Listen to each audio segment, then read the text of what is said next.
Assalamualaikum warahmatullahi wabarakatuh.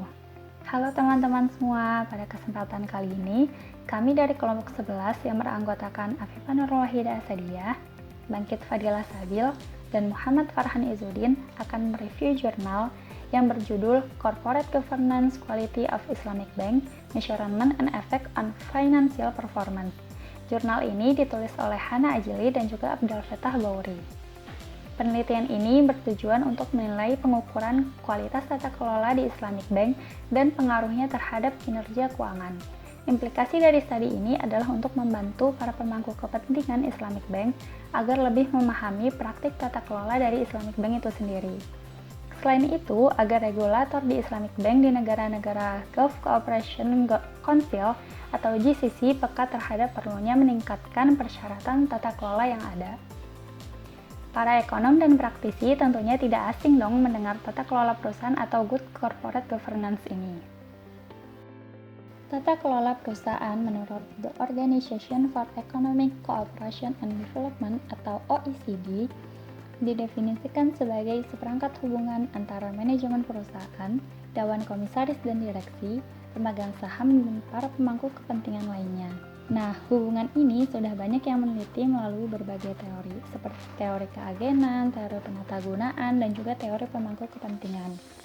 Namun, konsep tata kelola di bank syariah ini masih kurang diinvestigasi, tidak seperti pada bank konvensional yang mendapat banyak perhatian.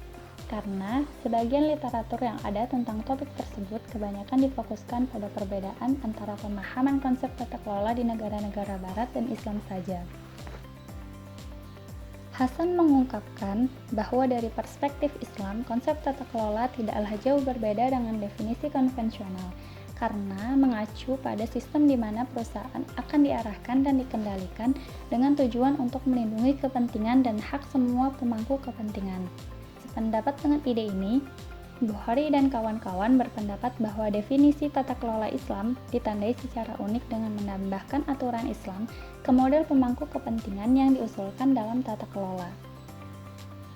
Sebaliknya, Magalhaes dan Al-Sa'ad menunjukkan bahwa sementara kerangka kerja tata kelola bergantung pada perkembangan sistem hukum, lingkungan regulasi, dan juga kelembagaan, sehingga tata kelola dalam sistem perbankan Islam dipandang sebagai konsep yang berbeda dari yang konvensional.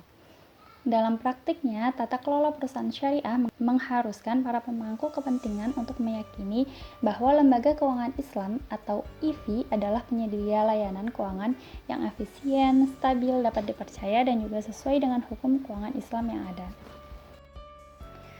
Namun, tidak dapat dipungkiri adanya mekanisme tata kelola yang khas untuk sistem perbankan Islam, yaitu dengan hadirnya Syariah Supervisory Board atau kita kenal sebagai Dewan Pengawas Syariah.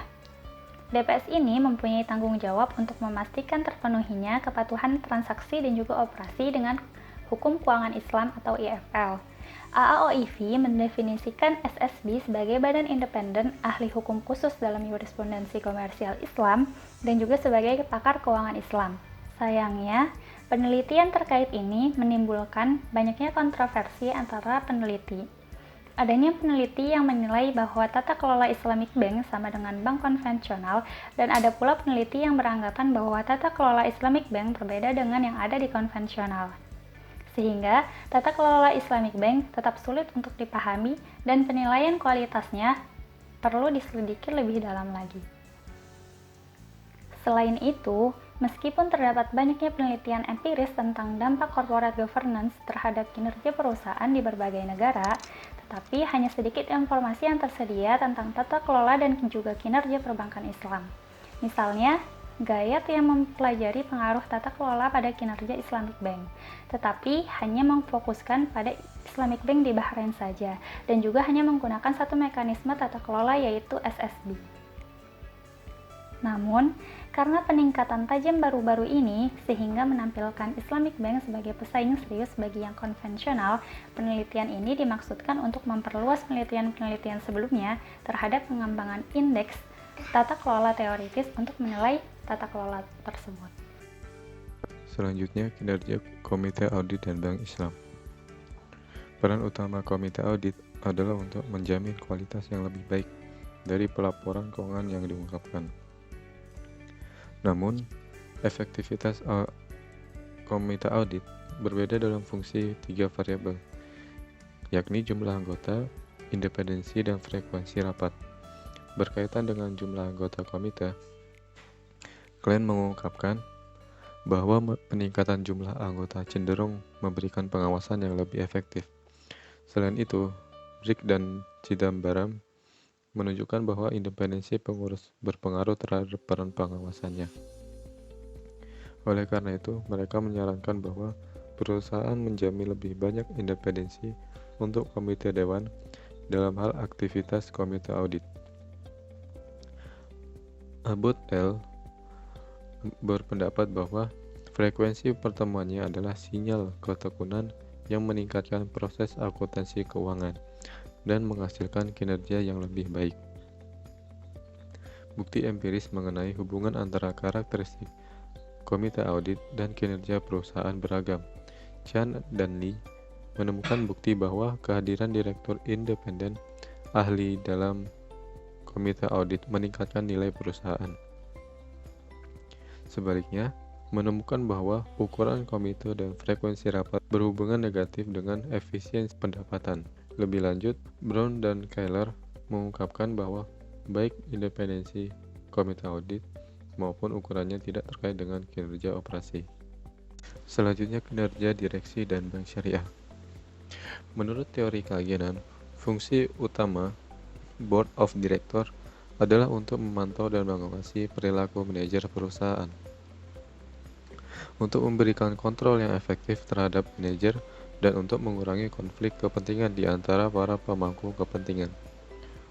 Fama dan Jensen mengungkapkan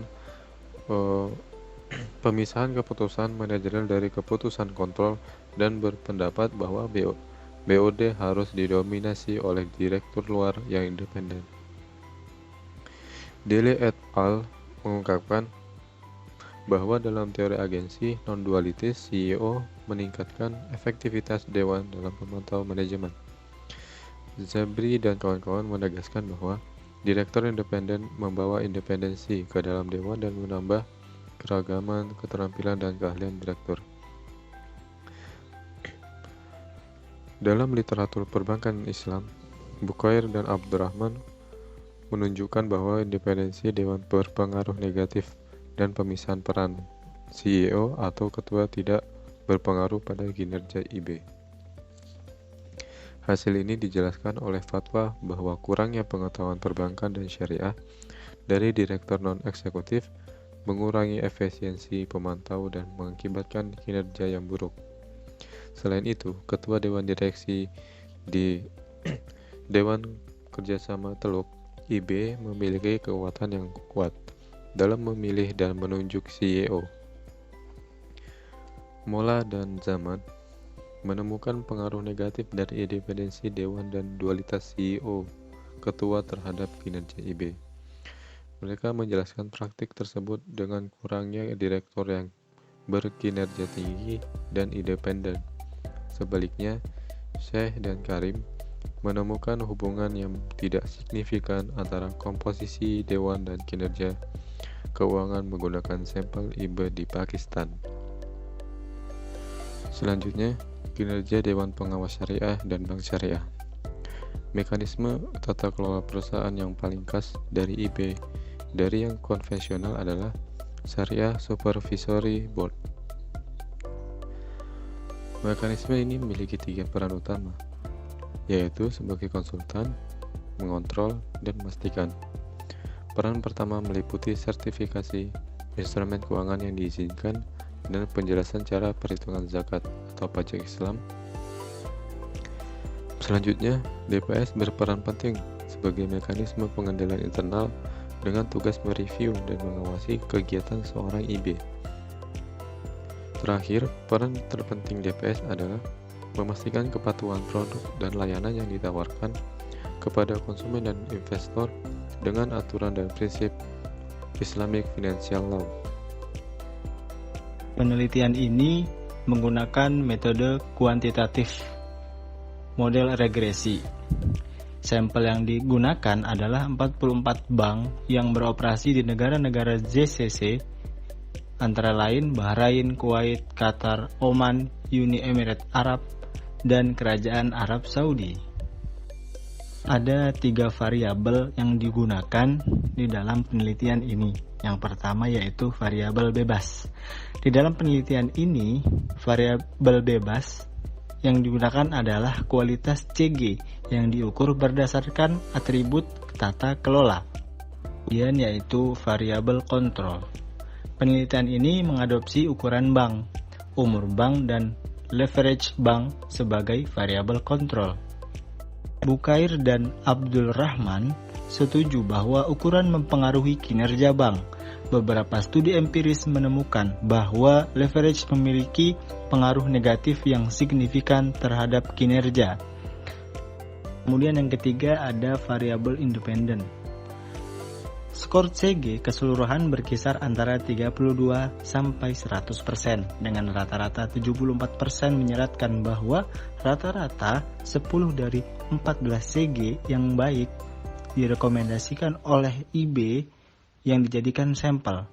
Rata-rata ini menunjukkan bahwa terdapat variasi yang besar dalam hal kualitas tata kelola di antara IB di negara-negara GCC.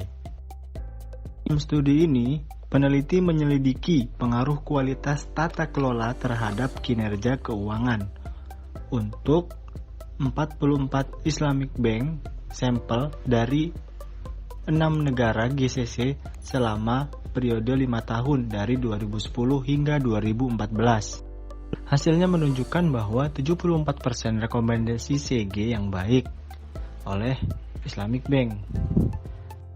Negara GCC, IB lebih tertarik pada efektivitas SSB daripada efektivitas BOD atau Board of Director atau AC, yaitu Audit Committee. Oleh karena itu, kualitas DPS atau Dewan Pengawas Syariah tampaknya menjadi mekanisme tata kelola utama Islamic Bank.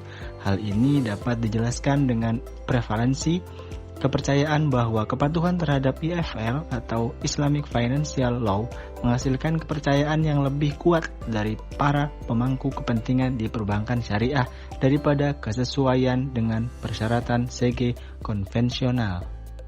Studi ini juga dimaksudkan sebagai upaya lain untuk mengisi kesenjangan yang ada di dalam penelitian empiris yang menjelaskan dampak keseluruhan ukuran CG terhadap kinerja perbankan Islam.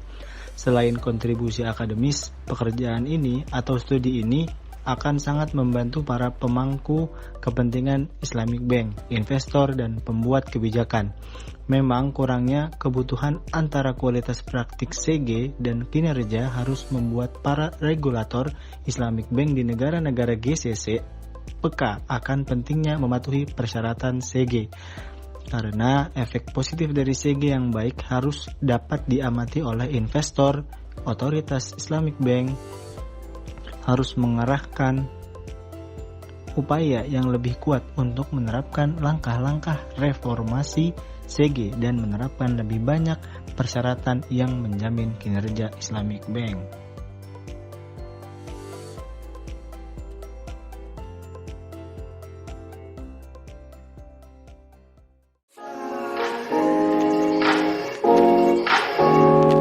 No, it's not in her. She's a